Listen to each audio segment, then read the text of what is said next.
Call this meeting to order.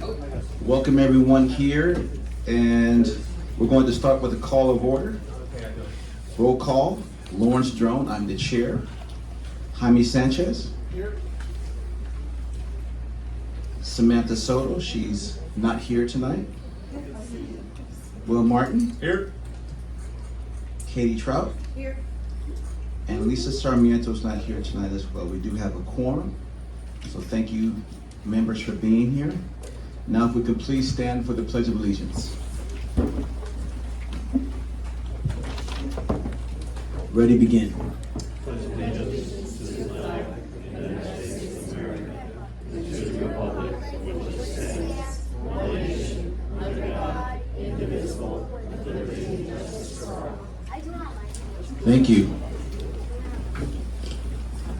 Mr. Chair, Yes. Ruben Perez from Supervisor Gutierrez's office. There is an amendment to the agenda. You will need a motion and a second to appoint Mr. Will Martin as secretary and note taker today. Hey, that's good. I motion for there to be a vote for Will Martin to be the secretary. I'll second that. You have a vote? And a roll call. Roll call. Yes, sir. Aye. Okay. I mean, Katie? Your vote? Aye. Aye. Aye. And the ayes have it? And now you can approve the agenda as amended. All righty, thank you. And now we have an approval for the vote. Thank you, Mac, and thank you, Will Martin, for taking that position. And now we're going to have an approval of an agenda. Items may be added to the agenda in accordance with section 54954.2B of the Government Code upon a determination of a 2/3 vote of the members present, or if less than 2/3 of the members are present, a unanimous vote of those members present that there is a need to take immediate action, and that the need for action come to the attention of the council after posting the agenda. I make a motion to approve agenda as published. I'll move. Second. We take it to a vote. Approved. Aye. We have an approval, aye, for the approval of the past agenda that was published. And now we're going to have an approval of minutes. A motion to approve the minutes for March 20th, 2025. I'll move. I second. We have a vote? Aye. Aye. Aye. The votes have been approved for the approved minutes of March 20th, 2025. Thank you, Municipal Advisory Council. Now moving to number 6 on our agenda, public comment on matters on agenda and non-agenda items.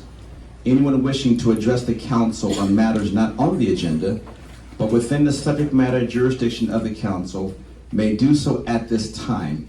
Each member of the public shall have 3 minutes, and we will have a clock for that. The council chair has discretion to reduce speaking time to 2 minutes per speaker to ensure everyone can address the council.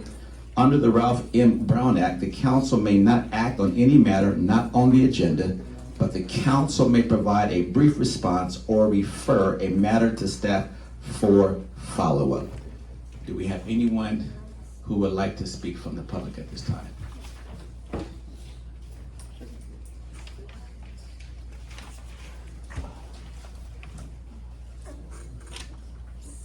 Okay, we'll move on from there.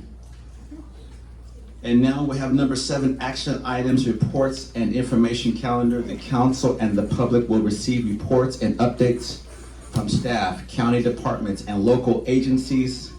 All reports and information items are automatically received and filed once presented with no action by the council anticipated. A brief public Q&A with a department agency representative will take place following each report or information item. Members of the public are asked to observe a 1-minute time limit, which may be extended by the council chair if time permits.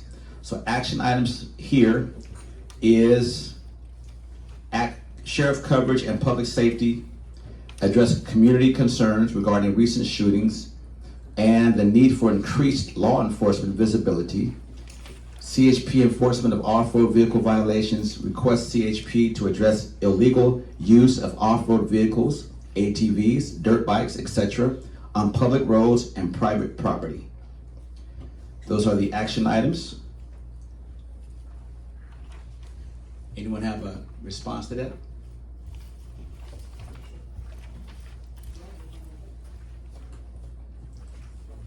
Thank you, Mr. Chair. Yes. Ruben Perez again from Supervisor Gutierrez's office. You will need to make a motion and second for each individual action item.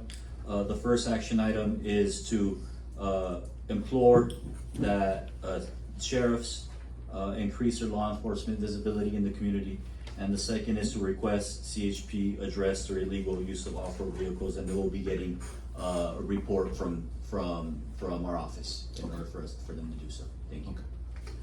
To make a motion for the first item of sheriff coverage and public safety.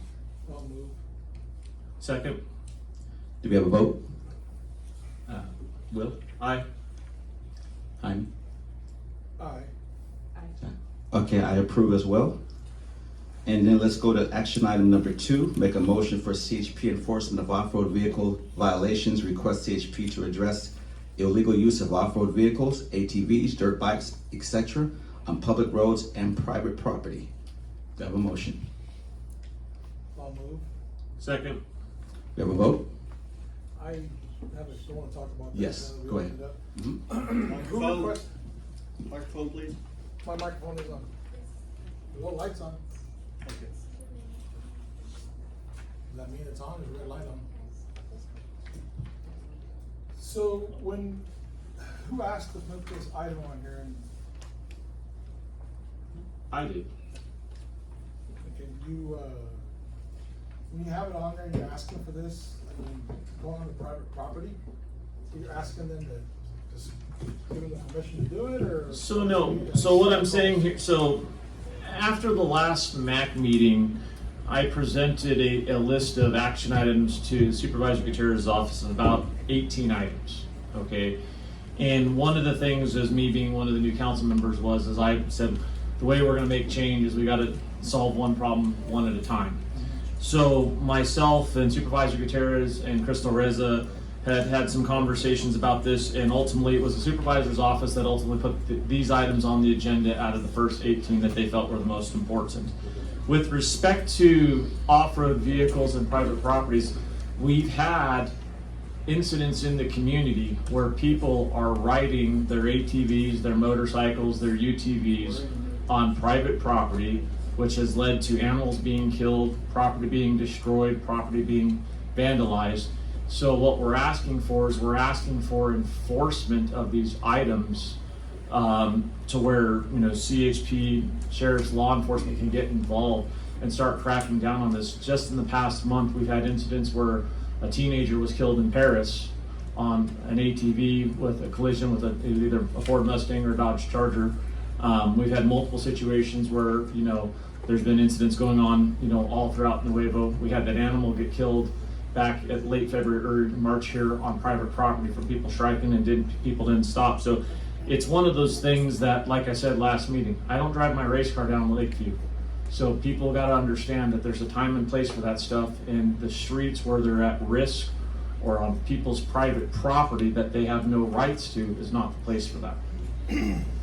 How does the sheriff and CHP enforce that if the property owner's not around? Are you trying to come up with a different solution? They can just enforce it? Well, at the end of the day, it's trespassing, number one, okay? If the property owner's not around to call it in, how does it? At the end of the day, the community has to help manage this, and we have to create awareness to the problem, number one. We can't solve anything that we don't know about. So number one, we have to bring awareness to the problem.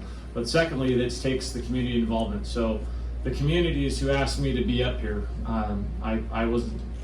I've got enough businesses to run right now. I'm up here because the community asked me to. So I've been willing to put these items in front of people to try to get attention to them. Okay, so this is my message to the community. You asked for it, here it is. So what do you guys want to do to support it? Because at the end of the day, our job as the MAC is to make recommendations and make advisements based upon our knowledge of the local community and what the wants and requests are. Ultimately, it's the supervisor's office that holds the power. The supervisor has committed to everybody on the MAC that is willing to work with us and engage us in these conversations. But ultimately, the question that Jaime is asking me needs to be asked to the community. What do you guys want to do with this? Because the answer is, if nothing changes. And then honestly, I don't want to hear about it again. But if we're going to do something about it, now's the time to speak up. And it goes back to the private property, because the property owners are not around. I think the sheriff is here, he might answer this question. Captain Lamb? Captain Lamb?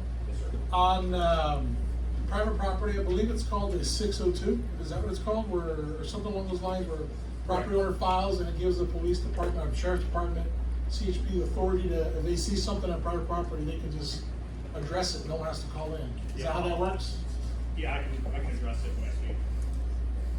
Would you mind coming up and just speaking on it, since we're on this topic a little bit?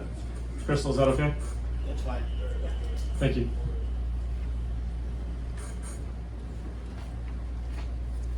So when it comes to private property as it relates to residential property, local businesses or whatnot, for us to enforce somebody trespassing, somebody has to be there, sign a private person and say, I want this person off my property. I've told them to leave, they won't leave. You know, we've told them to leave, they won't leave, and then we can arrest them. What 602, a no trespass letter, does for us, it's for those people that own property but don't live there, or business owners that own a business, but they're not always there all the time, or the business closes at 5. It's a notarized letter that we keep on file for that address, that APN, or whatnot, so that when we do encounter, it's mainly for the businesses. So when we encounter, transients camping out on the business, squatters setting up a tent on your property that's vacant, we can use that letter that we have on file that you've already signed and notarized to go on and make the arrest without you there. Thank you. So that's what that is. So, Thank you, Captain Lamb. I encourage anybody that has a business or property owners that have businesses, let them know to file that. That's gonna help them out and fix this issue. And to Jaime's point, I think the other thing is in today's day and age, cameras are cheap, whether they're solar powered, battery powered, etc. So if you have, footage of this stuff, footage is not the end all be all, which I've had some run-ins myself with CHP and sheriffs on that. Yeah. Even if you get a license plate, you have to be able to prove who is driving the vehicle, okay? So it's one of those things that in an effort to try to curtail things, let's be realistic with the expectations. And so to the CHP and sheriffs, if I'm wrong, please correct me right now, but in my dealings with them at a personal level, if you can't prove who was driving the vehicle, it's a null and moot point, okay? So I think what we're looking for is more engagement. I do know that there was an operation here recently that I'll let them talk about when it's their time. But I think as a whole, this is just a hot topic in the community, just based upon recent events, and that there's really no perfect solution except for us being aware of the problem, trying to communicate the problem, and taking action as the problem is occurring. Question I have is the same form or document 602 the same with CHP, or is it just her? That's what the sheriff says. Okay, sure, okay, thank you. And is it online or walk-in? It's walking, we have them at the station. Okay. So they have these documents at the station, and you have to walk in for the 602 document to be filled out for your property or business. Thank you. Okay. So based upon the commentary, do we want to put this to a vote? Yes. Let's put it to a vote. Move to motion. Aye. Aye. Aye. Well, we have the vote. We thank you for that. And do we need to go to action item number 2? I think that covers that. Okay. Thank you, Will. And now we have staff report from Supervisor Gutierrez's office. Number 1, District 5 update from Crystal Riza about the Nuevo Movie Night, Ad Hoc Transportation Committee update, Ad Hoc Beautification Committee update, Senator Sabrina Cervantes' office, Ricardo Guerrero update, Assemblymember Jackson's office, and Ms. Shael Dobar Diaz update. But the first we have is District 5 Supervisor Crystal Riza. Good evening, Chair and members of the board. Can you hear me? Yes. Awesome. Crystal Reza here from Supervisor Gutierrez's office. Just a quick updates here for me. If you want to go ahead and look at the screen there. That's the wrong one. Keep going. I don't think it was the one that said just Nuevo Mac. So really quickly, just a quick update, we do have the Furry Pets program that we talked about at the last MAC that will give the residents stipends in the community for fostering a pet for 21 days. And then another one of our updates would be the Tech on Wheels. So we do have a Tech on Wheels for communities that don't have internet access, and also they'll come out and help residents that need access navigating their laptops, navigating iPads, cell phones, anything like that. We do have links on our website that people can go and see where the Tech on Wheels van will be. I'm not sure of the date that they will be back here in Nuevo, but if anyone has questions in regards to that, feel free to come to me. And then the next one, which is the most exciting one for the Nuevo community, would be our Nuevo Movie Night. That's coming up on June 6th. I do have the flyer right back here where the sign-in sheets are. We are going to be playing the movie Shrek. We will have food vendors. We'll have a dessert vendor as well as popcorn vendor. The first 75 children to attend will be receiving free popcorn and a free drink. And let's see what else. And then we'll just get to enjoy the movie all together with the community. So if anyone has further questions or any questions, I'll be able to answer them at the end of the MAC. Thank you. Thank you, Crystal. Thanks, Crystal. Yeah.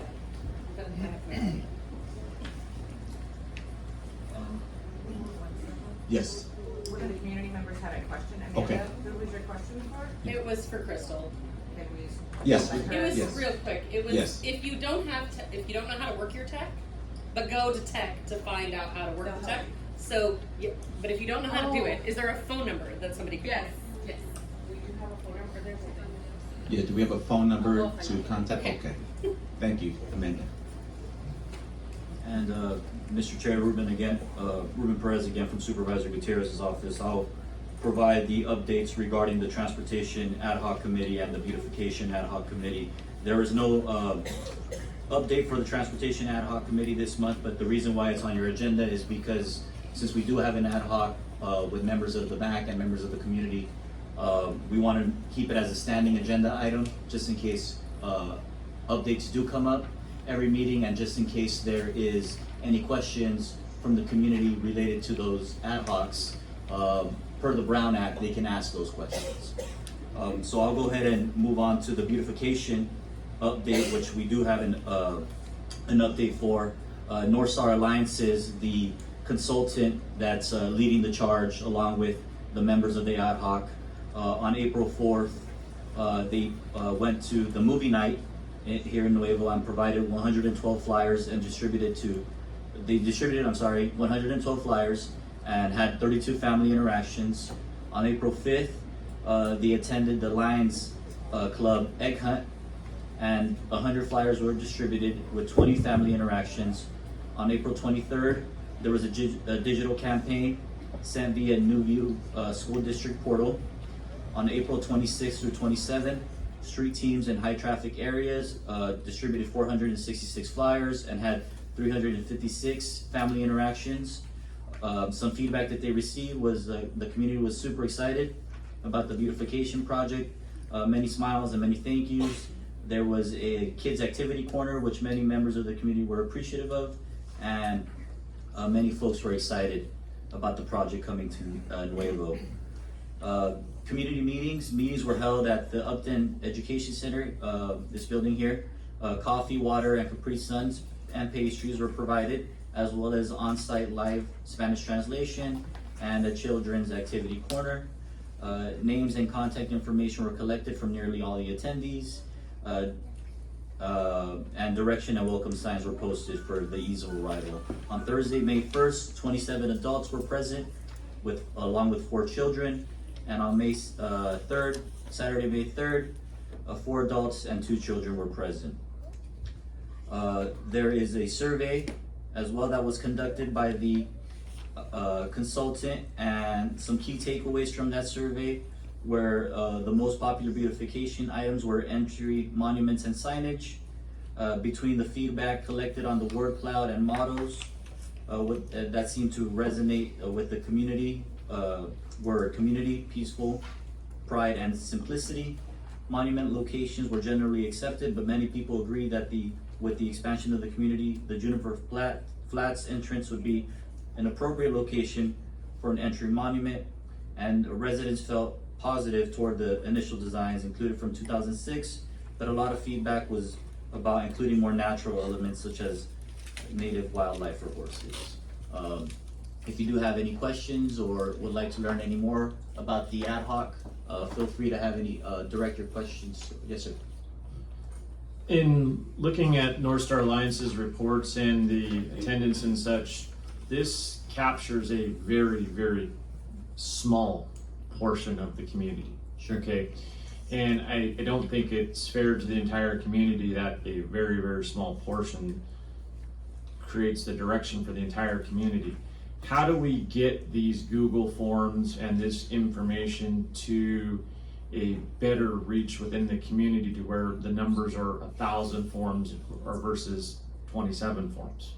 Yeah, so I believe that they did make an attempt through sending through the portal, through the school district, and also canvassing the community. However, they did receive limited attendance, and for that could be for many reasons, but I think that they did make the attempt to do so. We can talk with the consultants to see if there's a possibility of sending out a survey to the community. I don't know exactly what would be the best way to distribute it, other than using the school district. But maybe that's a way that you can have these conversations with the members of the ad hoc, as well as our office to help facilitate more engagement as well. I think if we could make that an action item, that would be great, because I think this information is inconclusive. There's a lady behind you with a question. I want to back up what you said. Not everybody uses the school district portal on a regular basis, so you're not reaching a lot of the community. So I agree that you need to find a better way to reach more of the community. And to back up her point, I have 3 kids that attend the school district and I saw nothing. Okay, well, your feedback is well taken and noted. We'll see how it is that we can do better moving forward, and see how we can add that as an action item as well Okay, for next question. time. Yes. So Ruben, thank you for this. A lot of things have been tried already, social media, the school district, and street canvassing. I don't know what new ideas you're looking for. and Can what we make you're- it just as simple as making this a link on the county's website to where it can be put on the county's website and everybody kind of knows where to go? You click on the link and then the results are captured accordingly? the county MAC website? For Correct. Nuevo Mac? I don't see why we wouldn't be able to do that. Because I mean, at the end of the day, if the Google Forms are already built, it's just a matter of transferring the hosting to it. And to me, it would be better to do something like that that is a public domain, a public area where people can go get that information. And then if for some reason they're not technologically savvy, we can have a printout of the stuff at the next MAC meeting and actually gather some real information. And then after that, I think we've made every reasonable intent to include people, and those that don't want to be included, okay, but at least we've made a real effort to try to get it out there a little further. I think that feedback is well taken, and so we'll do our best to implement that. Thank you, Mr. Perez. Sure thing. Thank you. Ruben, one more, Yes, sorry, sir. one more question. What's next? So- Presuming we get all the information we want, what happens? Right, next? so the next step was for them to compile the feedback that the consultants to compile the feedback that they received. But given the information that we're receiving here today, we're probably gonna have to put a pause on that while we collect more feedback via the new ideas that we received here today. And we'll be working with the consultants and probably bring it back at the next MAC meeting. But that's That the way- next step after everything is Correct. gathered, is to go Yes, to the sir. consultant and they, okay. Yes, sir. Thank Would you. it be fair and reasonable to possibly create an action item that says for the July meeting, there can be, between now and the July meeting, there can be conversations between MAC members, ad hoc council members, and the supervisor's office, along with the consultant, to get that information to the county MAC website, have some printouts, have that present at the next MAC meeting in July. And then from there, once we get that information, decisions can be made and formulated for next steps for the following MAC after that. Is that fair and reasonable? I think so, and it would have to be an agendized item because since there is 2 members of the MAC on the ad hoc, once we get more members of the MAC, we would need to, per the Brown Act, it would need to be an official meeting. So I think the MAC would be the best place in order for you all to have that discussion. So yes, I agree. Question. Yes, sir. Who's on the transportation committee? Because we've had some changes to it. Yeah, so we're currently looking into that. We're open to applications and, individuals that are interested in joining the transportation committee because there has been quite a few changes on the MAC since then. Okay. For those that may not know, could you give a quick 10,000-foot overview of what the idea is behind the transportation committee? Sure, the transportation committee is to identify roads that need some repaving as well as roads that could also use some sidewalks, and the community provide and take that feedback from the community because you all are the ones that know the area the best. Thank you, Ruben. Sure thing. Thank you. Thanks, Ruben. Now we have Senator Sabrina Cervantes' office.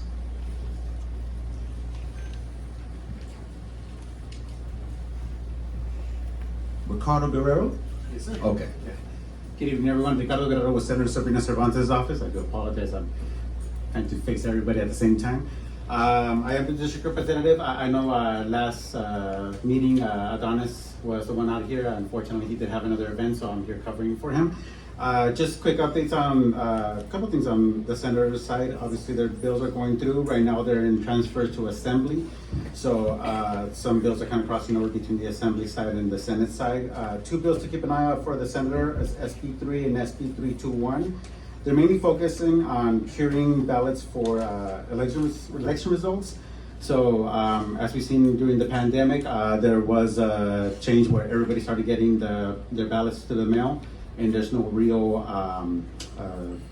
one way of doing things. Every county's kind of doing their thing. So right now these bills are going to be able to form a more direct line as to how the curing process goes, and one form for all counties to be able to follow the curing process when it gets returned back due to denial because of the signatures. Other things to report from our end.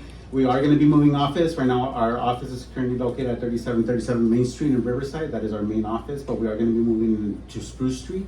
But with that also comes other offices that we're kind of seeking for satellite offices. Right now, with me covering Paris, Paris and New Valley areas, I have a Paris location right now set up. Adonis is looking for a location out here so we can be closer to you and we can be of service to you in any way we can. We're also looking for another location in Moreno Valley, so we're kind of trying to get closer because I live in Moreno Valley and I hate driving to Riverside, so I understand that drive.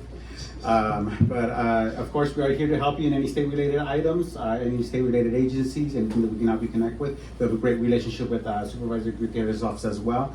But that's it for me for report. I will be here throughout the whole night, and if you have any questions, feel free to come back and talk to me. Quick question. Are you associated with the what's going on with the San Jacinto Wildlife Refuge? No. Okay. No, because I'll look into it just because it is in my area that I cover, but I will look into it, I promise. I know Adonis does cover the San Jacinto area right now because it is a new area for Senate District 31. Yeah. But I'll definitely look at I'll give you my card so that you have my information. Please. Thank you. Yeah. Any other questions? Okay, thank you, Ricardo. Thank you. Next up, we have Assemblymember Jackson's office.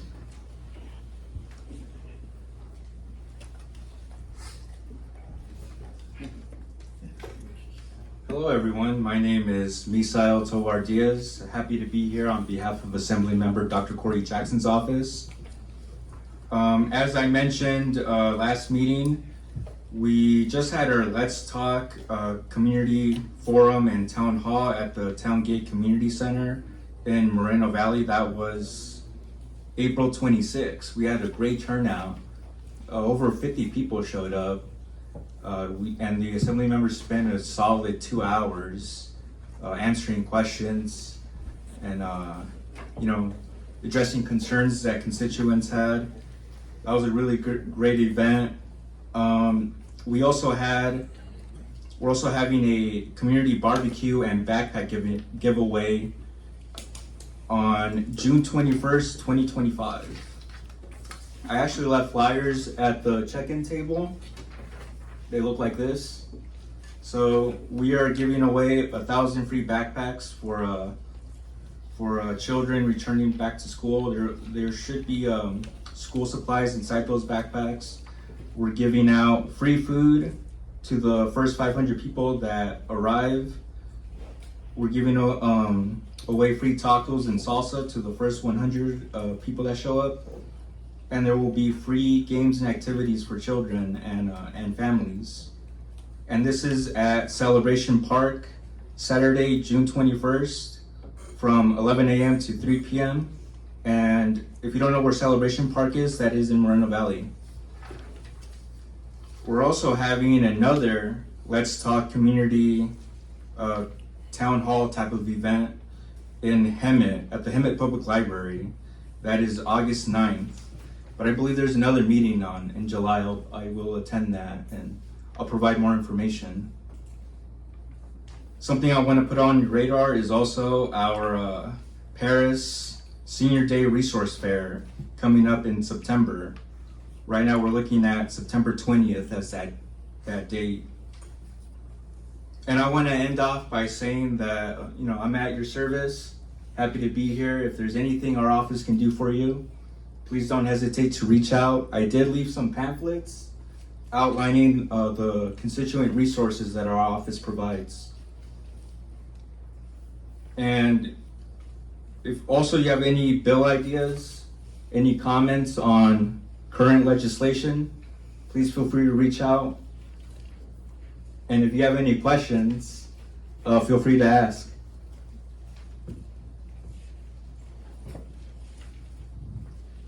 Thank you so much. Okay.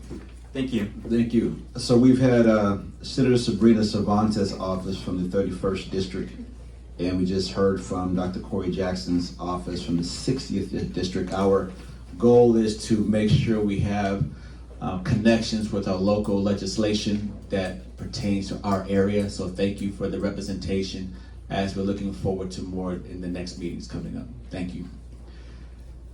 Now we have county department staff reports. Presenters must direct the report to the council. At the conclusion of the presentation, chair may allow questions that are limited to 1 minute. Each speaker must first be recognized by the chair, and first up we have Captain Lamb from the Sheriff's Office. Thank you, Captain Lamb.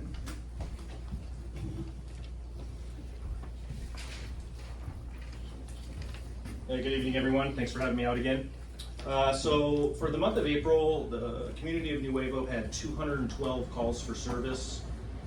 Paris Station as a whole, we handled just under 6,500 calls. As far as the crimes that we report to the FBI, we had 5 assaults and 2 thefts. That was it, pretty low. We made 7 arrests. Looks like domestic violence, a couple drunks, some family disturbance stuff, and some warrants. A couple things I'll highlight. March 29th, we had our off-road vehicle enforcement operation out here in this area. We worked with CHP, CAL FIRE, and Fish and Wildlife. We towed 18 off-road vehicles, issued 11 citations, recovered 1 stolen. We had 2 pursuits and 3 felony arrests out of it. So it was a pretty successful operation. We will do more in the future. We spread them around through the different rural county areas we have, but we will be doing more in the future. A couple other topics. sure you're aware, if you follow the school district, the school board voted to have a school resource deputy at their schools starting this next calendar school year. So we will have a deputy for the 4 schools, I think it is, in the Newview district, starting in August. And that concludes my report. Any Thank you, questions? Captain Lam. Any questions? Right there. Captain Lamb, what's the budget impact of that as a resource officer, or how do you characterize it? What's the budget impact? For us, Yes. there's no impact on us because the school district pays for it. What's the impact on the school district? Maybe you don't know, but I'm just curious. I'm not gonna give you the exact number, but it's around $200,000 for the school year. Annually? Correct. And this is in perpetuity until it gets, another school board changes it or votes it down? That's however they decide. Thank you. Thank you, Captain Lam. And so the off-road document is 602 for your agency, the 602? Trespassing? Yes. Okay. Mr. And- Morris? Yes. Question. Same old theme, mailbox theft. Are people reporting more? No. Are we making any? So, the reports are still low. We do get the reports of the people that found it. So if you come across a large stack of mail, there's 2 options. You can call us and we'll come pick it up. All we're gonna do is drive it to the local post office and give it to them. Or you can get out, Chuck called me, he came across some, so he called me and I just told him just pick it up, take it to the local post office. So you can do that, there's that option too.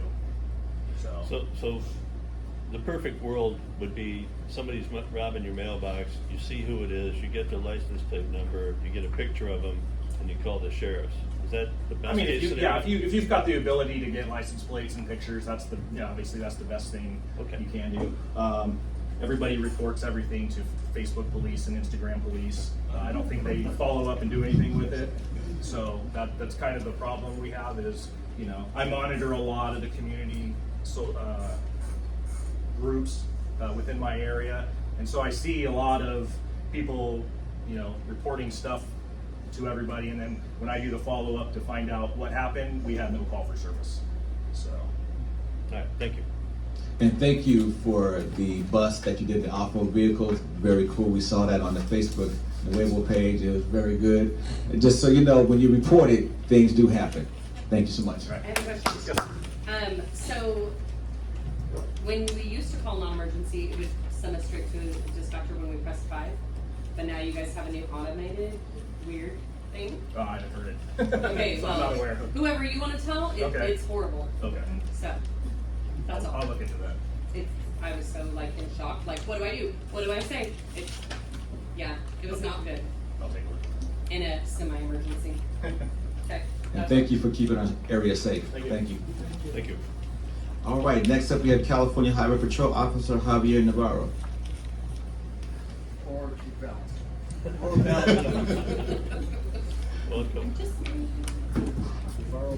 Good evening, Officer Valentine. Go over some stats so far this quarter. 4 misdemeanor DUI arrests in the Nuevo area. 55 citations were issued. The crashes have been a total of 25 crashes in the area. 11 injury crashes. Also, we have the off-road enforcement detail that we had. We are also, as a highway patrol, we're also looking into, we have some funds and stuff so that we're gonna add a little bit of extra enforcement out here in Nuevo.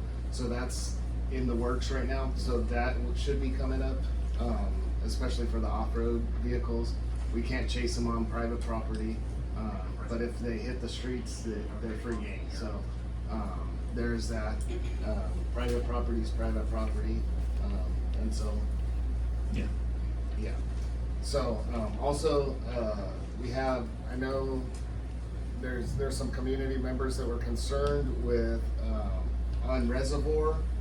There's the county roads has put up the signs that say no parking across the street, and the middle school graduation is coming up, or promotion is coming up, and there's not going to be parking for them. So I've talked with county roads. They're going to take care and cover those signs for that day. So there will be parking there, and then they'll come and remove that.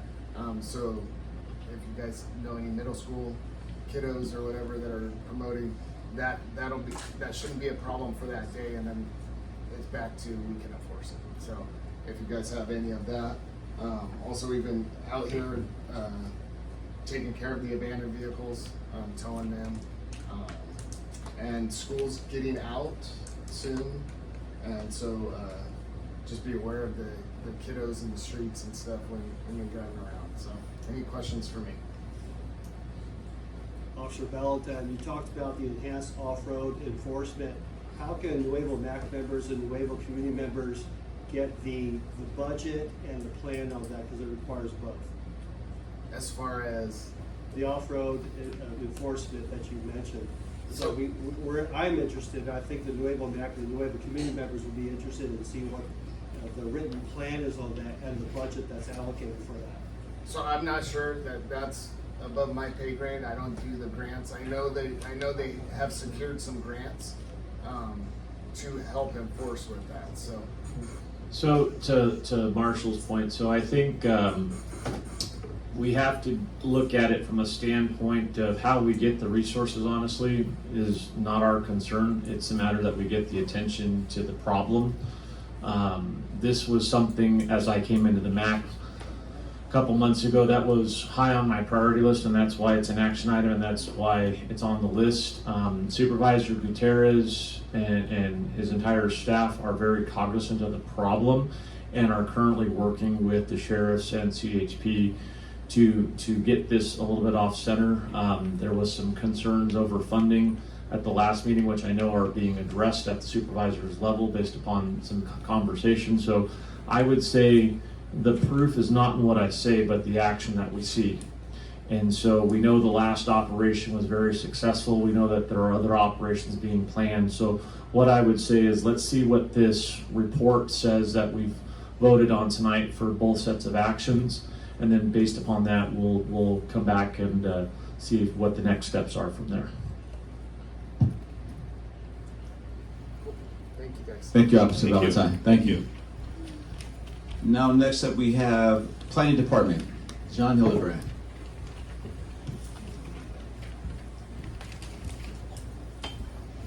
All right, Mr. Chairman, board members,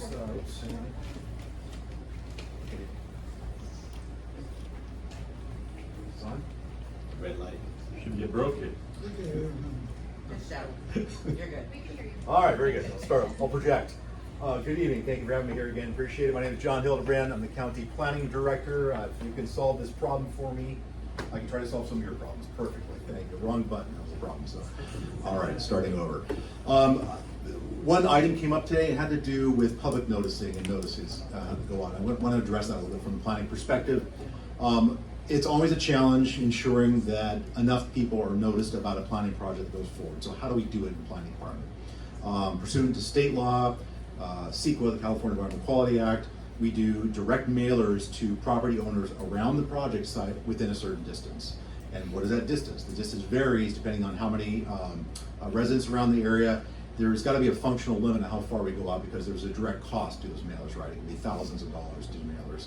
And there's always going to be this challenge where we hit a street, the person on this side of the street got the mailer, and the person on the other side of the street did not, because that's where the limit is.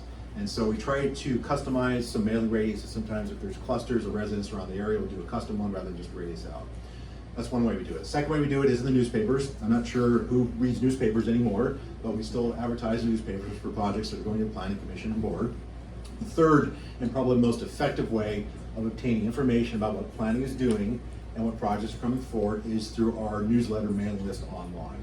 We do recognize that not everybody has computers or has access to email, but between those three things, that is how we get information out to the general public about projects that are moving forward.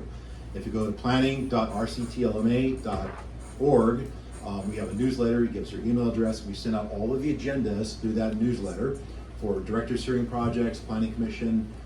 Board does their own things differently, but we'll also advertise for workshops when environmental impact reports are ready for public review, and any other special things the planning department is doing to obtain that information from us. So, and we will work with this MAC group to provide you updates as an example, when Stonebridge is getting ready to move forward, we'll make sure this board knows and recognizes and gives a huge heads up when things are coming. That's the first item. Second item is, of course, Stonebridge. I'm being asked on a nearly constant basis, what is the status of the Stonebridge specific plan amendment, and that's fine. As of this meeting, there is no update. They're not moving forward at this point in time. There's no hearing date set for those folks. And I keep getting questions about what they're doing, what they're asking for, and what the process is going to be moving forward. And if you give me a minute, I'd like to address that so there's some clarity on what they're actually asking for at this point in time. This comes down to the different types of entitlements that the county approves or doesn't approve and what they're asking for. Right now, there's an approved specific plan. They're asking for a specific plan amendment. And the specific plan and the amendment itself sets the vision, the framework, the allowable uses, the build out, and all of the planning areas are identified in the specific plan. The specific plan amendment does not allow you to specifically build anything. There has to be a second piece to this, whereas they have to come in with what's called an implementing project. So what's going forward first is a proposal to change obviously from residential to industrial, the SPA. There's a new EIR that goes with it. There's a general plan amendment and a change of zone. All those things combined are a legislative act. It sets the vision and the framework for what that SP will be allowed to be built out in the future. Those entitlements still don't allow a single rock to be moved or grading or building of anything. That's the first step if they obtain approval. The next step is the implementing project, which I mentioned. That comes in the form of what's called a plot plan. A plot plan is the actual details of a building itself, the design, orientation, access, parking, landscaping, all those details of a building on a site specifically within SP.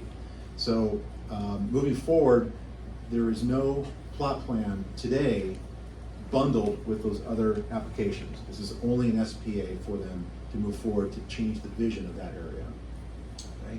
So if it gets approved or not, they would still have to come back through the entitlement public hearing process and submit individual plot plans to build out that SP over time, whatever they decide to do in whatever order it comes in. So I wanted to be clear about what they're asking for today, what the distinction is between the process and how they would move forward if it gets to that point. Okay? We also committed last time to working with the Stonebridge developers to come and do a presentation here. They're not ready to do that yet, but as it gets closer and before it gets scheduled for a public hearing, we'll work with them to come and present their project here before this board and the community that's here today. Okay? Question I have Yes. is there a difference in the EIR report for a commercial retail versus a residential? Or is it the same or is it different? Sure, so there's the entitlement applications that they have to submit and there's the environmental analysis on the side of it. So the EIR is a standard requirement under the California Environmental Quality Act. There's different levels of environmental analysis depending on how big or small a project is. The approved specific plan already has an approved EIR. They're doing a new EIR because they're obviously changing fundamentally from residential to industrial. And because of the size, scale, and scope of the project, they have to redo the technical studies, they have to redo the environmental analysis for the new project that they're trying to do today. Okay. Thank you, Greg. In regards to Yes. the Stonebridge presentation, and forgive me for not knowing this, is there a minimum amount of time they're allowed to be provided to speak, and is there a maximum amount of time they're allowed to be provided to speak? Great question. The chairman is here to probably answer that. Whatever time that you would like them to speak, however long the presentation is. If I could Yeah. dive into this a little bit. So earlier this week, there was the presentation and vote on the project up in Moreno Valley that Supervisor Gutierrez was involved with. And that presentation was 2 hours. There's no way in hell I'm gonna approve 2 hours, okay? I've sold $30 million jobs in 20 minutes. So if they can't get their glossy PowerPoints, etc., that is not of interest, I think, to anybody here. We want the facts and what they're gonna really go to. So I'd like to make a motion to set a fair and reasonable time limit for this presentation so a bore tactic is not put in place. So that way they are given a fair and reasonable attempt to plead their case, but then we have plenty of time for the community to counteract. You're here.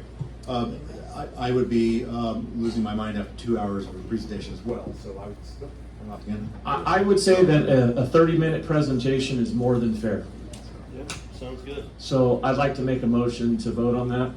I'll second that. Vote. Aye. Aye. The vote is in, and the motion is made for there to be a 30-minute presentation for the development Sure, program. that'll be relayed back to the developer. Thank you so much. Okay. Awesome. That's all I have. Any other questions? Yes. Okay. Yes.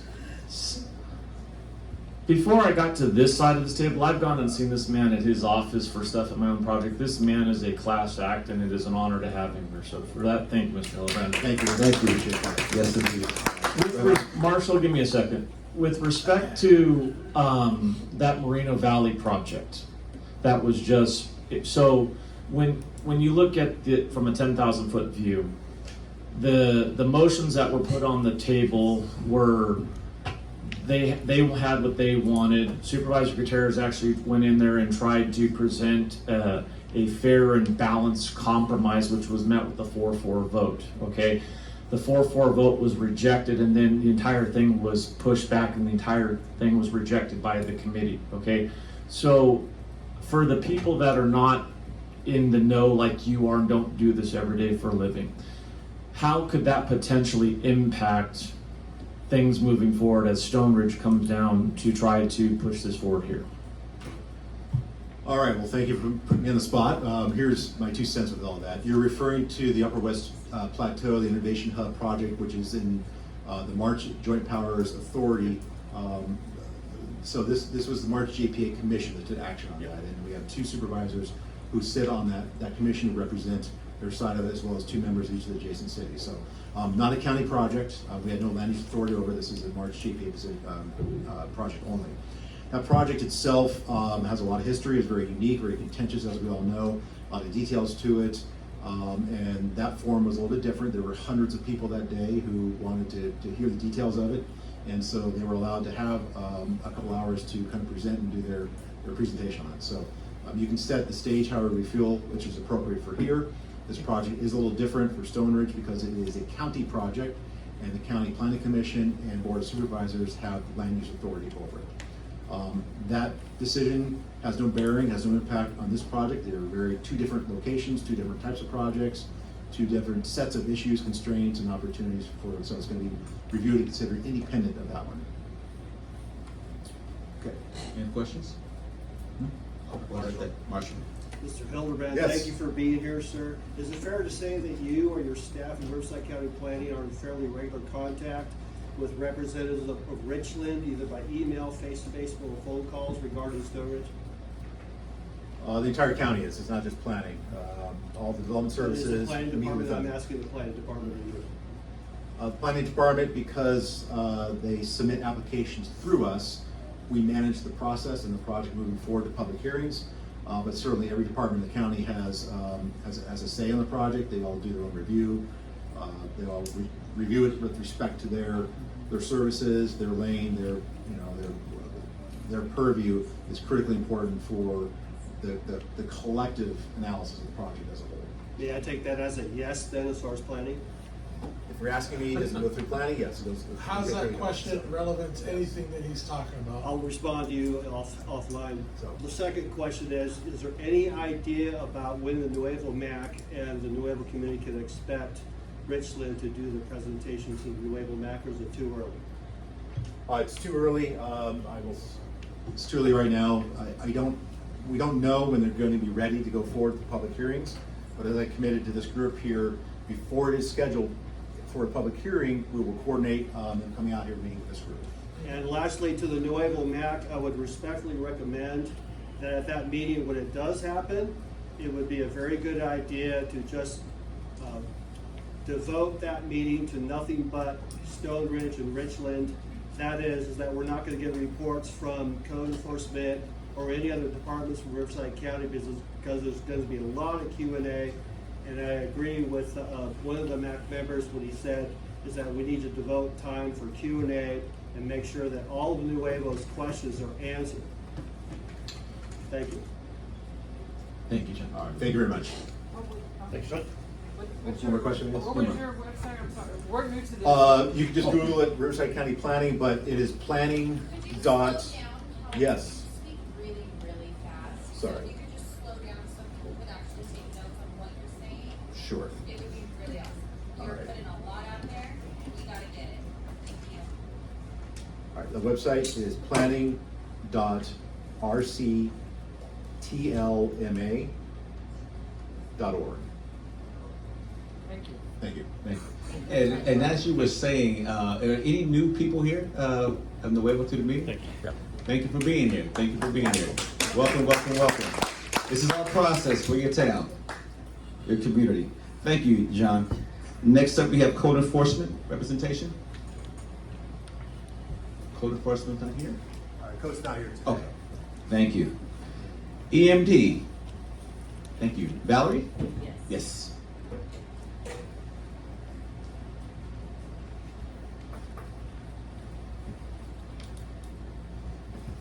Hello everyone.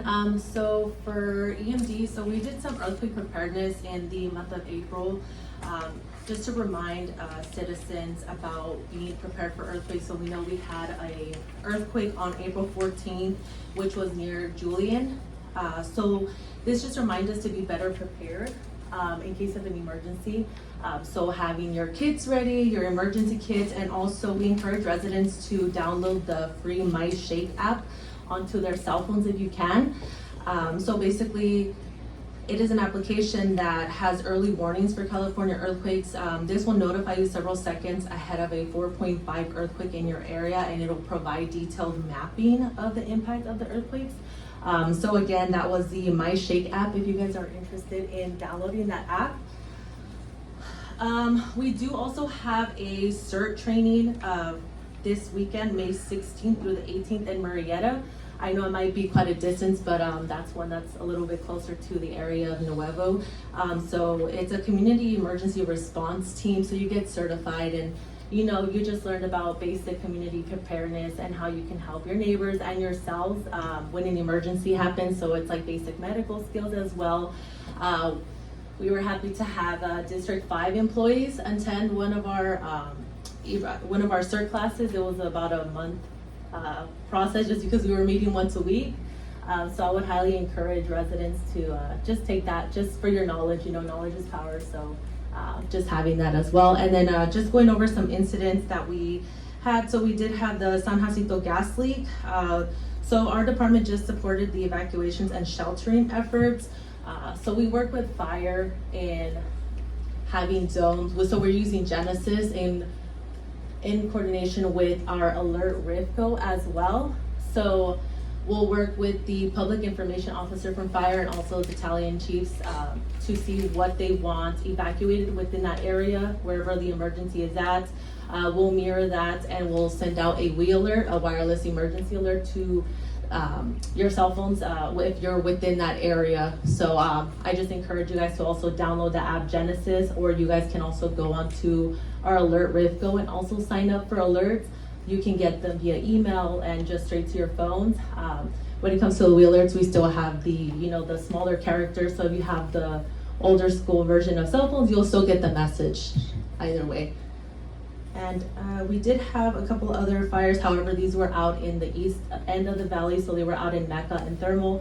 And again, just being able to have a backup as alerts as well. So not just having our cell phone, but just being able to check on that Genesis as well. It'll show you the zone that you're living in, and it'll show you whether you're in evacuation warning or order zone. Do you guys have any questions for me? Yes. How do you guys plan where you're gonna have your CERT trainings? So each of us are assigned, I'm one of the emergency services coordinators for District 5, so I cover anything from Cabazon up here to Nuevo, part of Hemet and San Jacinto. So each of us will work with either community or even with D5 to try to find an area or a place that we can use. So if the community here is interested in having one, it'll be free because you are in an unincorporated area. So if that's something you guys are interested in, you can reach out to me. I can give you my email or my cell phone, and we can see where we can hold something like that. Yeah.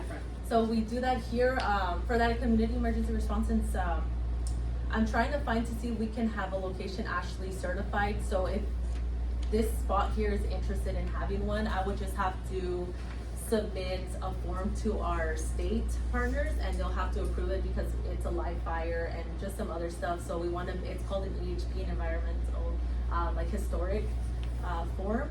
So if that's something you're interested in, I can, whoever would be in charge of this facility, if it's It wouldn't D5 be here, it would be up in the front, and it would be, I would assume it would be the school board they have to contact, right? Yeah. Yeah, so if I can just get a contact from the school board, yeah, I can go ahead and. Yeah, I think it'd probably be best to go through Crystal for this. Is there interest in doing a certification and having these trainings here locally? So yes, so I am CERT trained, and I think that it would be important to have it here because, not here, in Nuevo, because Romoland, Juniper Flats, Nuevo, Mead Valley, they're all the areas that when it catches on fire, it's gonna be a problem. We're also county, so when like the shit hits the fan, they're not coming to us. They're going to Riverside to deal with where the people are. So we have to figure out how to do it by ourselves, and that's what they teach you. So I think it should be here So for this community. So to your point, Amanda, Crystal's already taken a note on that. We'll Thank you, come up with Crystal. something offline about this and try to get it moving forward. Yeah, and it usually takes a couple of months, unfortunately, That's to fine. get approved, right? However, we can always plan for sometime next year. Like I said, obviously we don't know when Yeah. disasters happen very often. However, it's better to start and be proactive, and then we can work from there. I Yes. How often do you typically do those certifications? So it depends. We try to do one per district. So we have a total of 5 districts, and we also have city as well. So I want to say we plan maybe about 6 to 7 classes a year. However, some of them, yes, are out in the east end just because we do cover the county of Riverside. So I am working to try to have one in the unincorporated area by San Jacinto.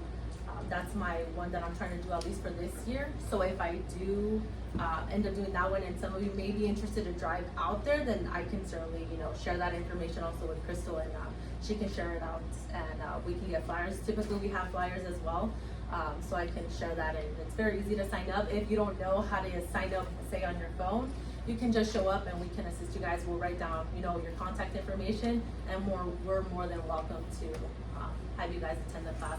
It's always on a weekend, so it's Friday evenings, Saturday, and part of Sunday. Typically, it's supposed to be up to 5. Sometimes we end earlier, but it's like a really fun class, interactive. You learn a lot of stuff. Like I said, sometimes it's just basics, so it's just a good refresher. Sometimes, Any other questions? Not for you. Thank you for your presentation. It's very good. But going back to code enforcement, I would just say to the Nuevo Mac Chairman, Lawrence, is that it's not the end of the world, but when you have someone on the agenda that doesn't show up or they're designated, and I understand that emergencies, last minute things happen, but if the Nuevo Mac was not aware that the Brian Contino was not going to show up, that makes my spidey senses tingle.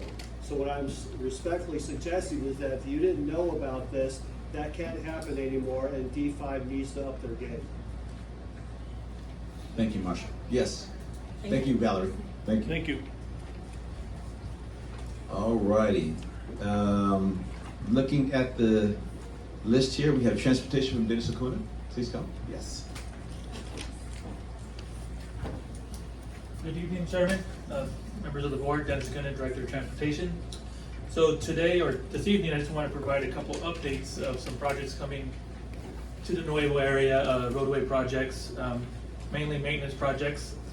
So at the moment, we are wrapping up our Nuevo ARPA projects that are along 13th, 12th, Apricot, along the area here. Our contractor will be doing some remedial, some minor work next week, and then that should do that project that we wrapped up, and they'll be moving out. On the heels of that, following that is the UCI project that the Supervisor Gutierrez had put some UCI funds towards, and that includes Gibson and Contour. Those are between Nuevo Road and Contour for Gibson, and between Gibson and Hanson for Contour. Additionally, we have our typical or normal SB1 funds, which is our the gas tax funding for roadway maintenance. And in this area, we have 10th Street, and we have Lakeview Avenue, I believe the east, the smaller Lakeview Avenue. Those two projects will be combined with the UCI projects. So those 4 roadways We are planning to advertise that project in late August or early September. So it'll go to the Board of Supervisors for advertising. About 6 to 8 weeks after that, it will go to awards. So we're looking to probably starting after the New Year, right after, we don't want to disrupt Thanksgiving, Christmas, New Year. So right after the New Year, those will go to construction. To make sure we're clear, those are resurfacing projects similar to what is done here. So we will look to betterment drainage if needed, some shoulder work, but mostly is to resurface the pavement. No sidewalks, no concrete curb and gutter or nothing, in that aspect. So we'll follow the same, typical maintenance activities there. Additionally, we have some slurry seal projects that just got awarded for all the county-wide, and there are several scattered projects in the Nuevo area that are part of that slurry seal. Those are pretty quick. They come in and do the oil and the fine aggregate. And those roadways are not needed to a full resurface, and that's why they're in the slurry seal. That list of projects can be found on our website. It just got approved by our board at the end of April, beginning of the April 26th board meeting. With that, I do want to provide that if you want a snapshot or you want to know what's coming, every year in fall we approve our transportation improvement program book. And that's published on our website. If you go to our website, you have like the last 15 years of those books published on there. And then the most recent one is 24-25. 25-26 will get approved October, November. And that provides 2 years snapshot of what's coming 2 years, the current year, and then 2 years out, and then a future year for like large scale projects like bridges, interchanges, and so forth. So if you want to take a look at what's going to be in your area, that's the best place to look. Every year we do submit a list to the state CTC for SB1 funded maintenance projects. For 25-26, we're getting about 49 million countywide. That money is split between the 5 districts based on maintained road miles and the PCI, which is the pavement condition index number of the roads in that district. So then, District 5 may get 10 million this year, but then next year only get 8 because of how that's being planned out in our pavement management system. There is an item going to the board on next Tuesday, May 20th, and that is the list for 25-26. Oh, I saw red light. Sorry about that. There is an item going to the board next Tuesday. It is our approval of at our board level list for 25-26. Then that will be sent to the state CTC. They approve it, and then we can include that in next year's TIP approval, which is the 25-26. So it's a yearly kind of cycle that we do for the county. With that, if anybody has any questions, I can answer. Question behind you?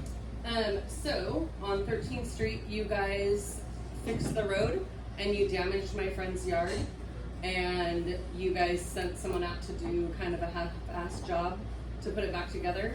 And when she wasn't happy and had it fixed the right way, you guys asked her to send in a invoice, and now you guys are telling her because she didn't give you guys a chance to fix it right, you're not gonna pay for it.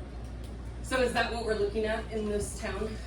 If you damage stuff, it just is what it is? No, absolutely not. So definitely you can give your friend's number to me. We can look at that. If there is damage when we're doing work, definitely our inspectors are usually on site all the time, or you can contact our office. If you do wait and I'm not saying they did to the very last minute, contractor's gone, we will go look at it. I've never heard, in being in the county for 20 years, asking them to send an invoice to us and we pay, because we can't really pay somebody just to pay an invoice. So I'm not sure about that situation. I definitely need to take a look at that.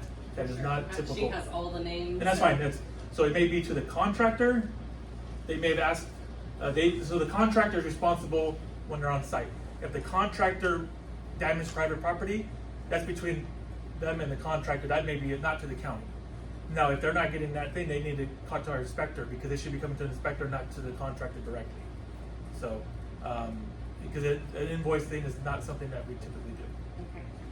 So if they're not holding up their end for our community, we're supposed to contact you guys?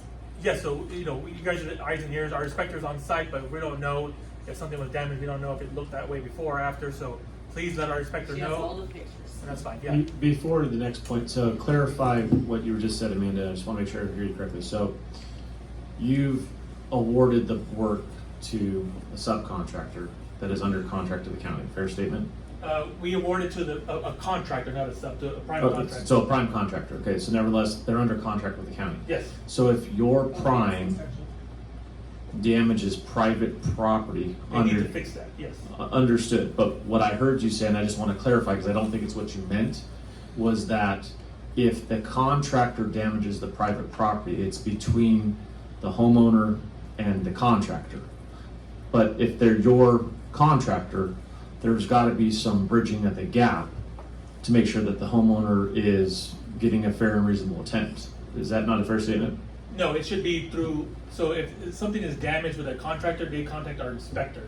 I was talking about if they're doing an invoice, that must have been between, because what happens is if the contractor was Vance Construction, right? Aaron Fox.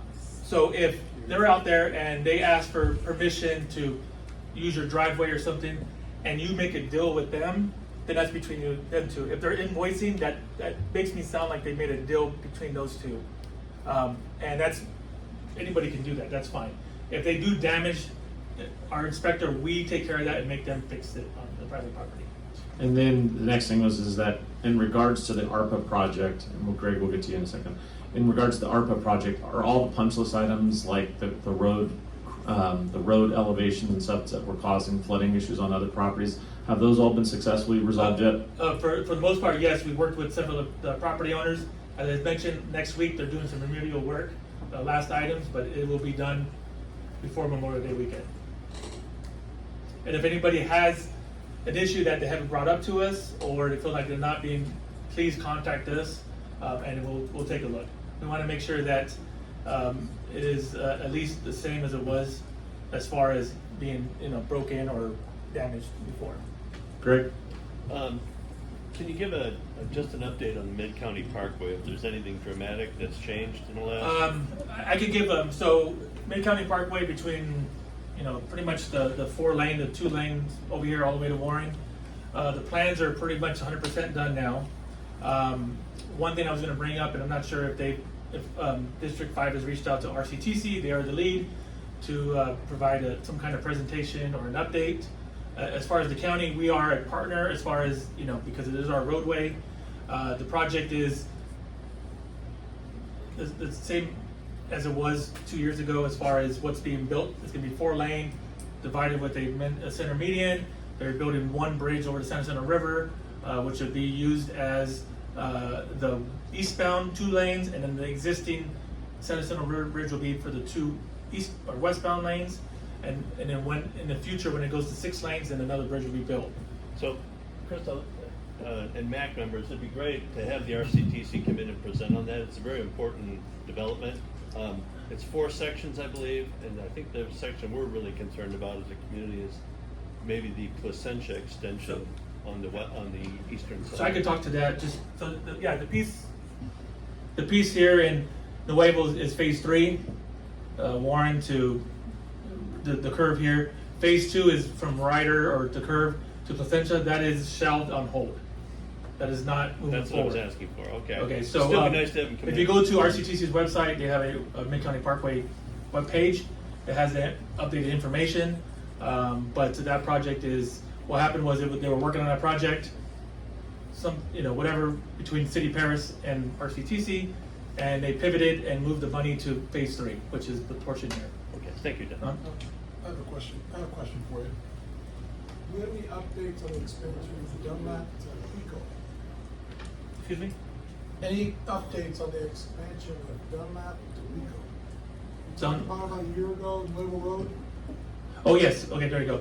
So, we are, have 2 projects on Nuevo Road, and that's from, Dunlap to Pico. The first thing is we are going to demolish and rebuild the bridge over the San Jacinto River. There's gonna be the ultimate width, which is gonna be, we're building to 4 lanes, 2 lanes in each direction, and it'll be built to the new standard for the floodplain. So that project is fully funded, we're moving forward, and that's due to the structural deficiency of the existing bridge. That is being funded through TUMP funds and Highway Bridge Program funds from the state. The second project is the widening of Nuevo between Dunlap and the bridge.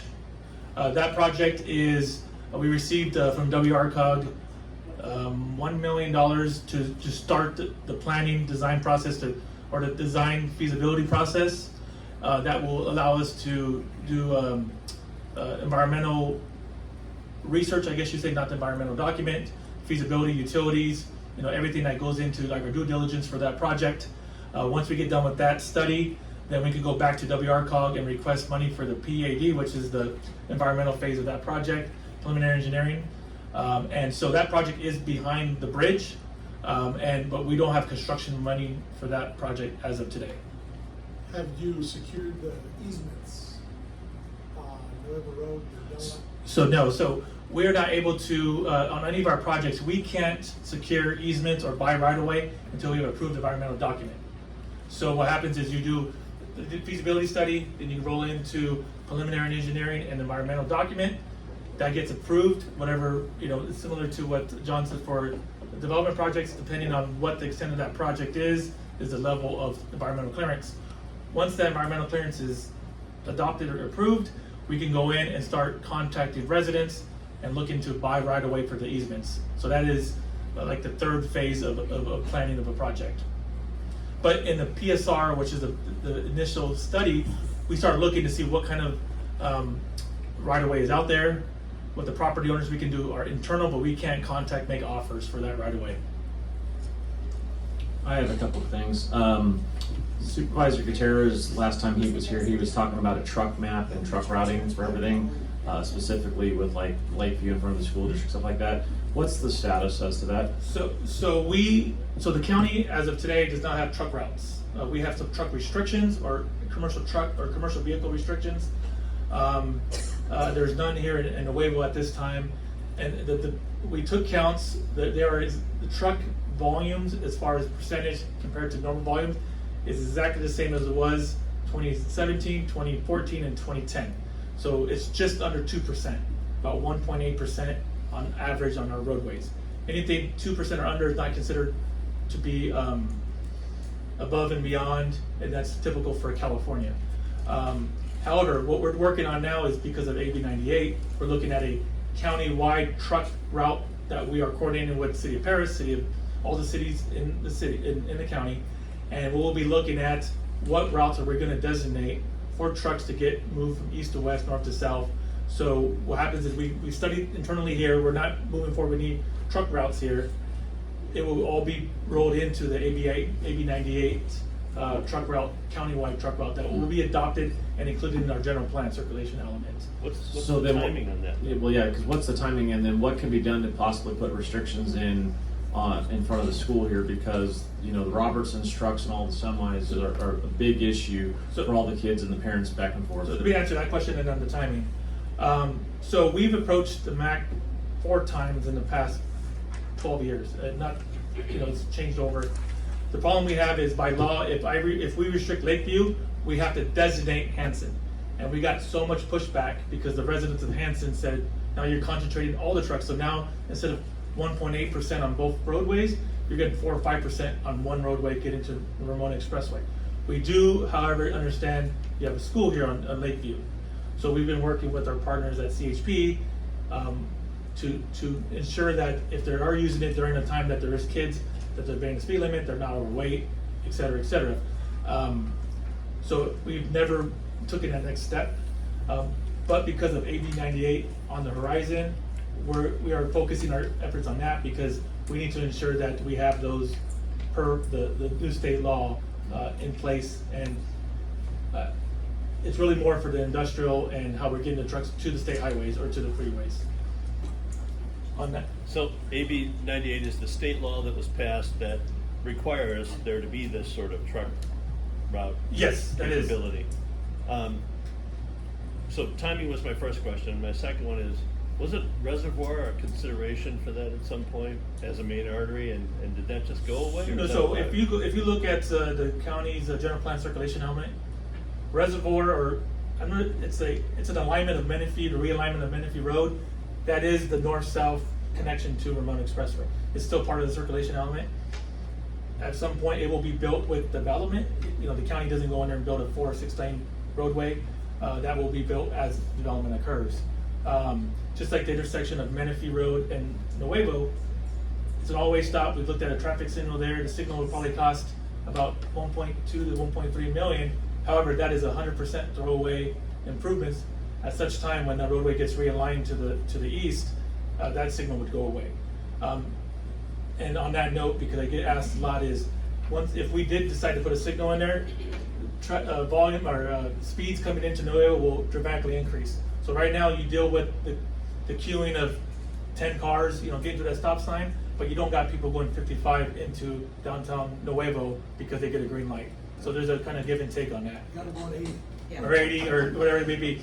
As far as the timing on AB 98, and I'm going to kind of lean on John too here to assist because it's a joint with the planning, is the state law has a different timing for different jurisdictions. We've initiated and we're moving forward with our truck study, contacting the cities. We've met the city of Menifee, the city of Paris. We'll be meeting with the city of Bruno Valley because those are the corridor along the 215 that has the most industrial potential in the county. We anticipate it taking roughly 9 to 12 months to get this study done because it's county-wide. But we'll know more as we continue to tackle it because, for instance, if the city of Paris says no trucks in the way, they're completely, how do we get any truck that's coming from San Jacinto in, and then they have no trucks in Ramona, how do we get them to the 215? It doesn't. So there's going to be a lot of give and pull between the jurisdictions to get that done. So I would say that this truck study itself can be done in 9 to 12 months, but then to implement it into our general plan, that's a whole nother process that could take several years to get there. So we're trying to get that truck study done first to identify those routes. And if you really want to know where those routes may be, if you go to our circulation element, if you look at any classification that's 4 lanes or above, it has a potential. And it really depends on the adjacent land uses of what it serves. Okay. That's about, well, we'll get one more question and we'll move on from that. Yes, ma'am. And then how does that work for truck owners that live here in town?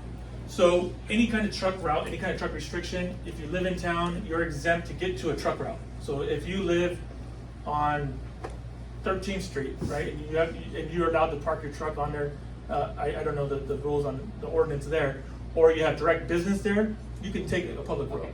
You just can't use it as a cut through and so forth. You have to have direct business. Last question, right there. Yes. Yes, thank you.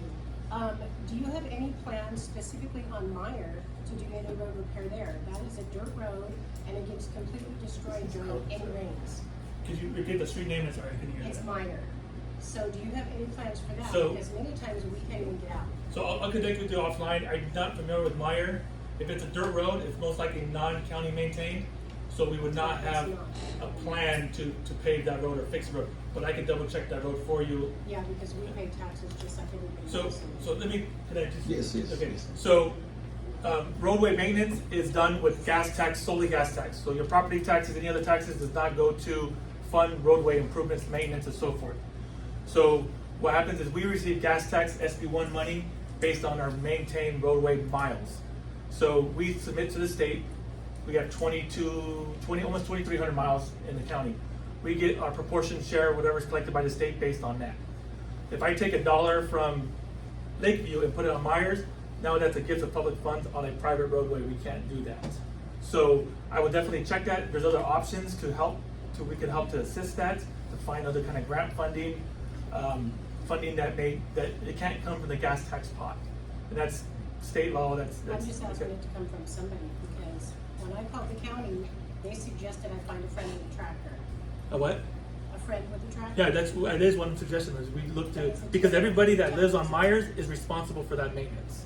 So if your neighbor has a tractor, we tell neighbors get together, who has tools or who has the equipment, we hire a contractor, but we can't go in there and do the work. So where does grant funding come into that? Well, there's grant funding to pave dirt roads. There may be grant funding for local communities assisted through the state. A lot of that stuff's been rolled back with the state budget.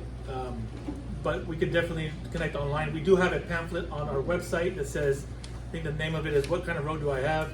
It lists the types of roadways and options to bring those into the county maintained system or to have them repaired and fixed by the residents. So to this point, let's gather some information from you after the meeting in regards to what your problem is, okay? And let's do some homework as to if it's a private road or a public road. If it's a public road, maybe we make a motion to use some of the beautification funds to try to help your cause. But we don't have enough information at this time, and it's just a back and forth, so let's get some more information and go from there. Last thing before I let you, Marshall, hold on a second. Last thing before we go, sir, San Jacinto. Okay, project went way over. Liquidated damages should have been imposed. Okay, and the community of Nuevo was drastically impacted by that. And then if you drive down, San Jacinto right now, some of it is beautifully paved, some of it's like the 215 freeway where you need alignment after you're done. Okay, and you've got all this development going in there. So what is it going to take to actually get San Jacinto fixed properly, number one? And why or what can be done to get it widened with all these new houses going in right there? So, San Jacinto, so the project was in the city of Paris. I believe they came to the back meeting in January to provide updates. Liquidated damages would be something between the city and the developer. We would not have any say or input or right to any damages that may have been collected by the city. So, I believe when they were here, they provided an update. I do live off San Jacinto, so I felt the pain of that being closed all the time. So that's the thing is we don't have any right to go and go after because that's not our jurisdiction. That's not the county. It did affect the Nuevo residents, just like when they closed Nuevo Road for the bridge. So it is something that I think it was recommended last year for them to come in and provide a presentation so everybody's aware. I would say that project hit a lot of issues because of the depth of the water table height, or the shallowness of the water table and rock. They got about 30 feet down, they had to go. But that was just something I heard at their city council meeting recently. As far as the portion that's the county, it does, it looks a lot worse because now you have this really nice paved section over here. San Jacinto Avenue is on our radar as far as our pavement management system for maintenance, resurfacing in 27-28 based on the PCI. Can we accelerate it? However, we could take a look, I'll note that to see if we can accelerate it. And the thing is that project's about a $4 to $4.5 million just to repave the existing pavement. So if we do the accelerate, it has to come from the money that's allocated for D5, right? So we look at maybe we don't do contour, we don't, not these ones, but for the future ones. So we could definitely do that. We do have some skin patching that we're gonna be doing, which is like a lane width of patching, so it looks all kind of consistent. But I could definitely look into that and provide an update at the next MAC. Thank you very much. Lastly, at the 4 lanes, you said widening, or, yeah. So widening would be done when development occurs adjacent to the roadway. Right now, the volumes don't, our volumes are about 8,000. For a 4-lane facility, you have to be over 20,000 to justify it, to go do it without development, so. Thank you. Thank you. We have a couple more departments to go. We can do that. If we can do this offline with Dennis, that'd be good. Thank you. We have Cal Fire. Thank you, Dennis. That was excellent. Cal Fire. Thank you. And are you Chief Mark? I'm not. No. Okay. No. I'm a representative of Chief. Okay. My name is Ryan Wofford. I'm with Riverside County Fire Department, Station 3. Just wanted to give you all some statistics for March and April. Station 3 responded to 151 different kinds of calls, mostly medical aids, but they also range from structure fires, vehicle fires, public service assistance, and also traffic collisions. And then in the month of April, we responded to 142 calls, and again, majority of them being medical aids, some structure fires, some vehicle fires, traffic collisions. And with that being said, we just wanted to reiterate having your 100-foot clearance around your house and property. I'm sure everybody kind of got word that the fire that was on Marietta today. So it's just a reminder that fire season is here. It's going to be rapidly getting hotter, so just please have that clearance so that way you can be safe around your house. Have your ready bag, your emergency bag ready to go. And then also, we could reiterate having numerics visible in front of your property, so that way if you do have a medical emergency or anything like that, we can find you in a timely manner. All right? Thank you so much. Thank you. Thank you. Thank you. All righty. We have next. Question. Yeah. Not for you, sir, but here again, Yeah. we have a change in the agenda, which is a legal document. And so what I want to reiterate to the Nuevo Mac is, and to D5, is that if there's any changes to the official document, that is the agenda, it is incumbent upon District 5 to let the Nuevo Mac chairman and Mac members know that beforehand. If at all possible, we all know that there's emergencies, there's things that happen, but if at all possible, it's unusual to have 2 instances in one meeting where the people who are on the agenda don't show up. And what we can do is do the name and put representative as well on the agenda, that name and or representative. We'll take into consideration. Yeah, thank you. And what we have up next is Animal Services, Kelsey. Yes, sir. Okay.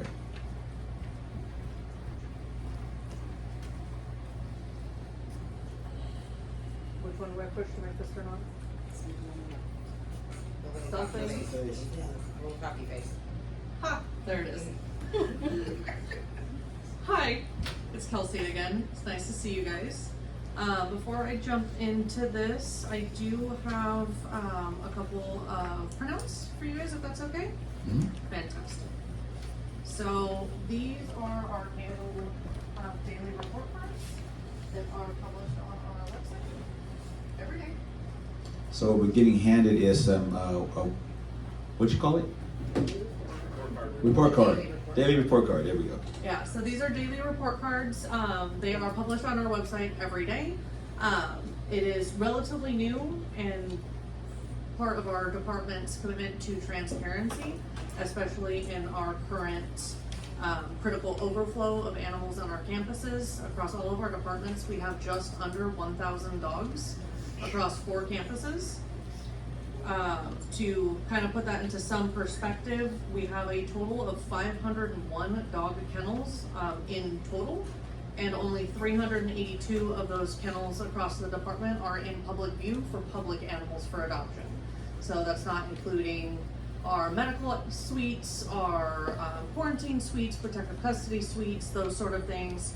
And then on this particular report that I handed you guys, you can see that just as of yesterday, our total impounds throughout the county were 73 dogs, 64 cats, and 5 others, which could be anything from rabbits to horses, for a total of 142 animals. Our total outcomes for the same day were only 99. So we are asking the community for their help as far as fostering, adopting, even just volunteering and helping us get these animals out of their kennels so that they can be more suitable for adoption moving forward. As Crystal mentioned, the supervisor also gave us extra funding for the D5 furry foster program. So that is once again up and running. That entails anybody that wants to foster a pet out of our facility. We're trying to concentrate on large dogs over 40 pounds, but we will pay you to foster a dog out of our shelter. It's $25 a night up to 2 pets, and if you get that pet adopted by day 14, there's also a bonus for that adoption. So whether the pet is adopted by the family that's fostering or a friend, neighbor, community member, anything like that, there's still that bonus. I'll kind of get off that horse and get back to some normal updates, but we are really asking the community for help, like any capacity, volunteers, adopters, fosters, we need help. As far as field services in the Nuevo area here for the month of April, it looks like we had a total of 45 sequence 1 calls that came in that turned into 90 overall sequences for officers. So that was 90 total responses to whatever that particular call was. And that resulted in 117 actions, anything from citations to impoundments. We are doing free adoptions.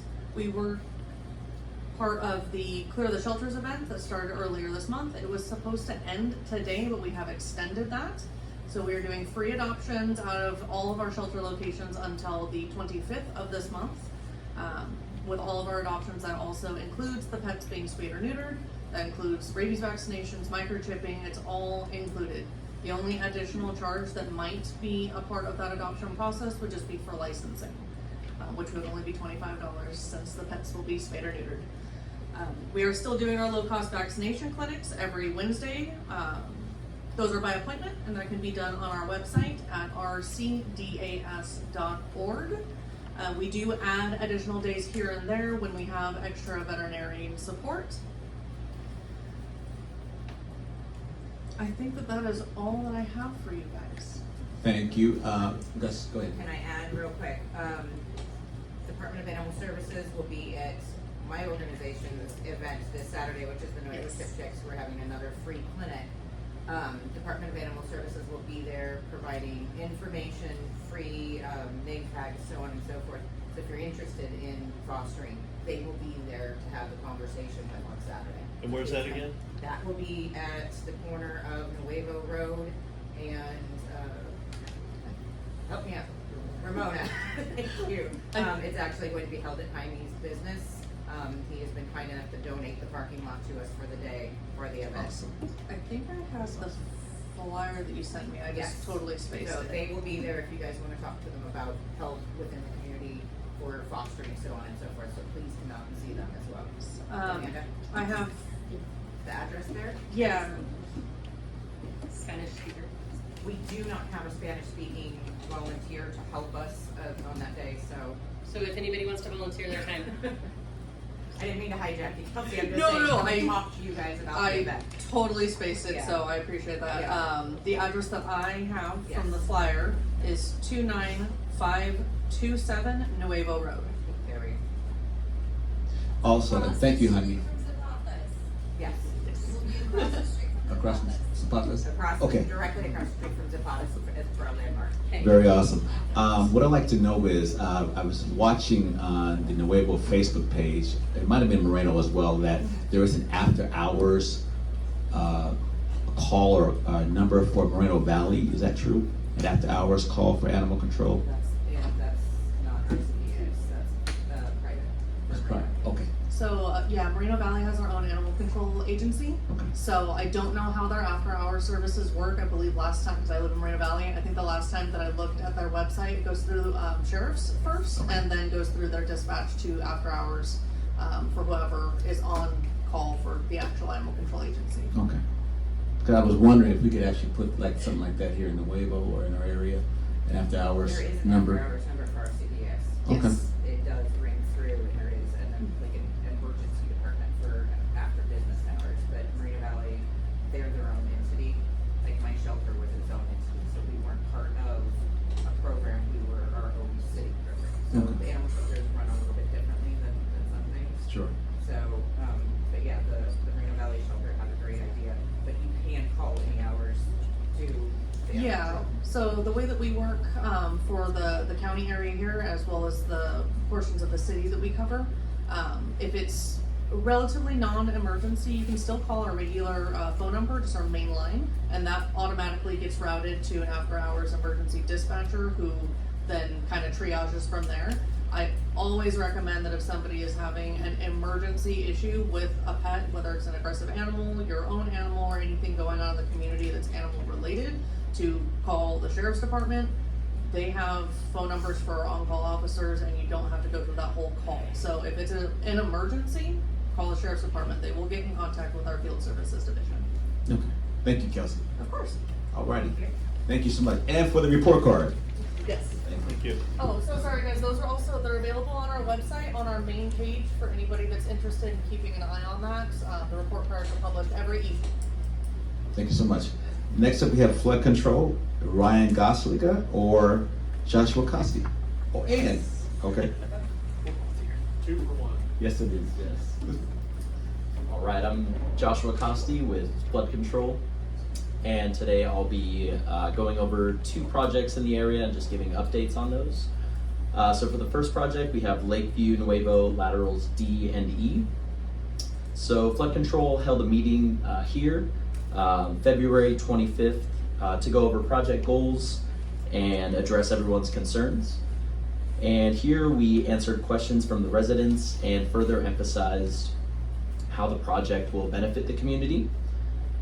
So community questions and flood control's answers from past meetings are posted on rcflood.org/meetings. facebook.com/Lakeview Nuevo. So yeah, there you could find all of our past Q&As from the community meetings. So regarding next steps, the big outstanding question for this project is how much easement does the district need along Water Avenue? So the district is moving forward with coordination efforts regarding easement acquisition. And we will order appraisals for each individual property and provide offer packages in the future.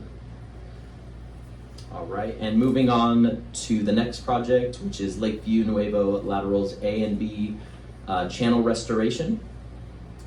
So the district's project charter has already been approved. So the charter is basically a preliminary scoping document to outline project objectives. So in a nutshell, this project will extend the existing concrete channel further upstream, so in the southeast direction.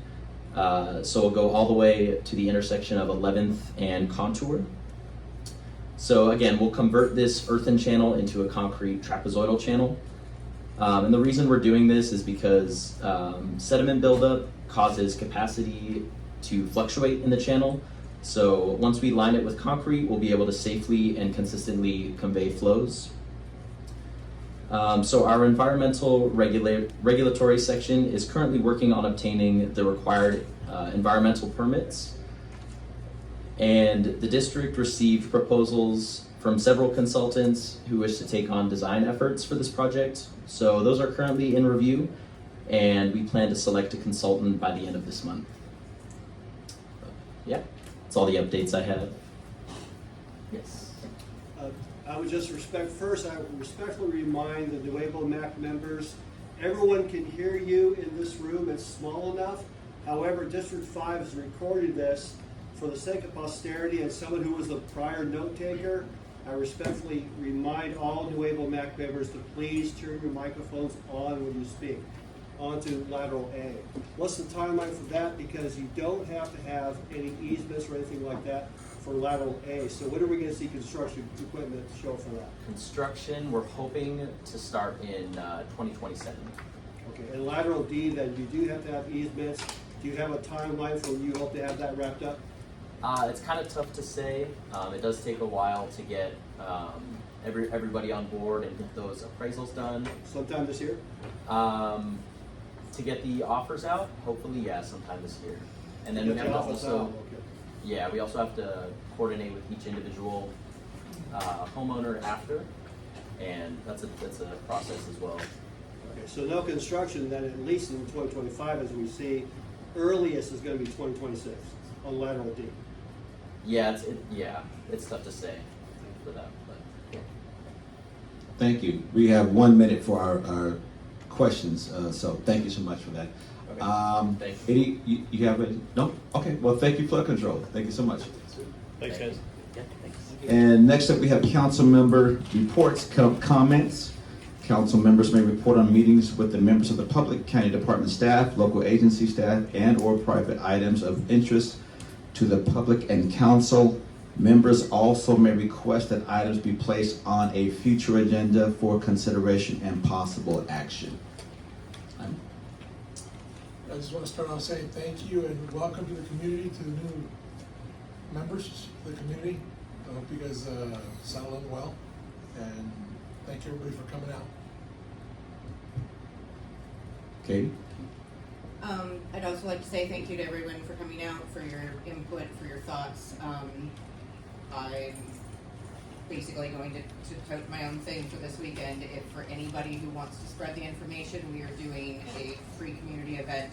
We will be providing free microchips with free basic registration, free vaccines, all but rabies, which has to be done under the eye of a licensed veterinarian, which I am not. But we will be doing everything else. We will be working with Riverside County Department of Animal Services with free name tags for callers, answering questions, helping with their programs, as well as distributing blankets, dog beds, collars, leashes, you name it, and large amounts of dog and cat food free to the community for those in need. So I want to thank fellow MAC member and good friend Jaime and his partner Mario letting us use their space this weekend. We've got a lot to do and we appreciate the help.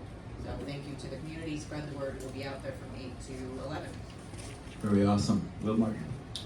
I've got a few things. So, first and foremost, we made a request to the Nuevo Water District to be present tonight. Crystal Reza helped me do that. Let's clear the air on this once and for all. So the Nuevo Water District is a private entity. They are not governed by the County of Riverside. Cindy, the general manager, in conversations on, it was either Monday or Tuesday, respectfully declined and said that they don't need to be present and they're not going to be present. So there is no other action that the MAC can take at this time with respect to this, so I'm going to deem this item shelved and closed. Secondly, I'm going to make a formal request that RCTC come before the MAC and the community at a future meeting for a presentation on the Mid-City Parkway. Thirdly, I'm going to make an action item and a point that when the Stone Ridge presentation is present, that it is a dedicated meeting to Stone Ridge and Stone Ridge only. Fourth, I'm going to request for follow-up on video recordings of the meetings and adding ChatGPT for note-taking purposes. The two last things I have is, one, I'm going to challenge the community and the business owners here to continue to make a difference in the community. And I'm putting my money where my mouth is, and I want to share what we're doing. So my business is funding an in-and-out program here at New View Elementary School District on May 22nd for 1,000 people. We're doing this to make a difference in this community. There's a lot of kids in this school, in these schools, that don't even know what in-and-out is, that, you know, they rely on the meal programs that come from the school. So it might seem like a weird thing to do, but you know what? We have to make a difference in these kids' lives. And so my business is footing the bill for this. So I'm asking that other business leaders and businesses in the community start looking to see what you can do to make a difference for these kids in this community, because they desperately need it. Well said. Lastly, this has to be a partnership, and this is a message to everyone in this room. The conduct that I've seen tonight from some individuals is quite embarrassing. I'm going to ask that moving forward, that some of the objections that are being brought up are held within. And if you're truly not that happy with what we're doing, you know, put an application in. Supervisor Gutierrez had to have a very, very long conversation with me to even get me up here. And he had to make commitments to me that our voices would be heard and they would work with us. But this is a partnership. We're here to make recommendations and advisements to the county, and the county ultimately has to act on them. So every time there's an outlash of what we're not doing right, etc., is just counterproductive. Why am I saying this at a public forum? Because if you guys want something positive to happen for this community with Stone Ridge, knock this crap off. Well, I don't think we understand what you're talking about. Marshall's been an ass all night. All right, well, you know, I don't think this is the time or place. Maybe you and Marshall should talk. Yeah, so it's a thing where Marshall and I can have a conversation offline about it, but we need to be productive in these meetings, okay? And I think some of the things that have been said have just not been appropriate. So Marshall, you and I can have a sidebar. That's all I've got for tonight. Yeah, thank you for that, Will. We are going to be respectful with our words, of course, to how we speak to the public and vice versa. What I have to say is thank you to the MAC for volunteering and doing what you do here for the MAC and for the community. Thank you, Will, for what you're doing for the kids, and thank you, Jaime, for what you're doing, as well as you, Jamie. It's Kate for making things happen for the community, and you as a community for being here. It's very important for you to be, as you were stating, everyone here is stating that this community is very important. Nuevo being new in Spanish. We have new agenda, new things to do. We have new things to talk about, and thank you for the new individuals, families who have come tonight to be a part of this community meeting, and thank you all for being here. And what I do have to say is this, one last thing is if we could possibly look at a vendor location for the Menifee and Nuevo Road location for the vendors, if we could find a permanent place for them to park their vehicles to be vendored to the public, and so it would bring some safety to the area. So we could find where that place could be. We'd like to look for that. So Lawrence, is that an action item then? You guys are It is an action item on stuff with Crystal. The thing is guys, is that, you know, while I may be blunt and I might not choose my words carefully, understand that we all care and we're all trying to make a difference. And Crystal can vouch, Lawrence has seen the list too. There is a very long list that this group up here has put in front of us. It takes time to move a very, very large ship. While we're a small community, we're just a small part of the entire part of District 5. So give us some time. If 6 meetings from now we haven't made a difference, okay.